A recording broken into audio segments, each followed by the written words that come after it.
2025-এর last দিন, অর্থাৎ আমাদের পুরনো যে বছর তার বিদায়ের পালা।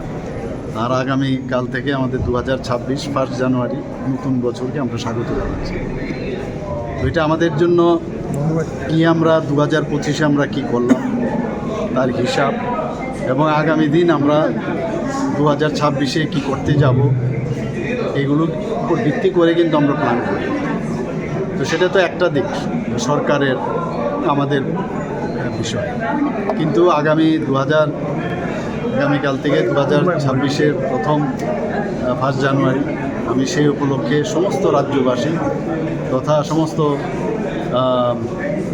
দেশবাসীকে আমি হার্দিক অভিনন্দন শুভেচ্ছা জানাচ্ছি। আর বিশেষ করে ত্রিপুরাবাসীকে আমি একটাই অনুরোধ করব, আমরা যে নতুন ত্রিপুরার কথা আমরা যেটা বলছি, যে নতুনভাবে আমরা ত্রিপুরাকে প্রতিষ্ঠিত করব।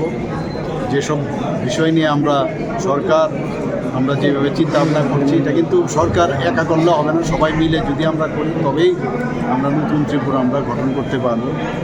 এবং একটা কিছু করা প্রয়োজন, এইভাবে গতানুগতিকভাবে চললে হবে না, নতুনভাবে চিন্তা ভাবনা করা। মাননীয় প্রধানমন্ত্রীজি যেভাবে আমাদের মার্গদর্শন করান, যেভাবে বিশ্বের মধ্যে ভারতকে এখন যেভাবে প্রতিষ্ঠিত করেছেন উনি, আগামী দিন 2047-এর মধ্যে একদম বিকশিত ভারত করেছেন, আমরাও সেইভাবে কাজ করছি। সবাই কোঅপারেশন ছাড়া সেটা সম্ভব হয় না। সবাইকে আমি হ্যাপি নিউ ইয়ার 2026 মুখ্যমন্ত্রী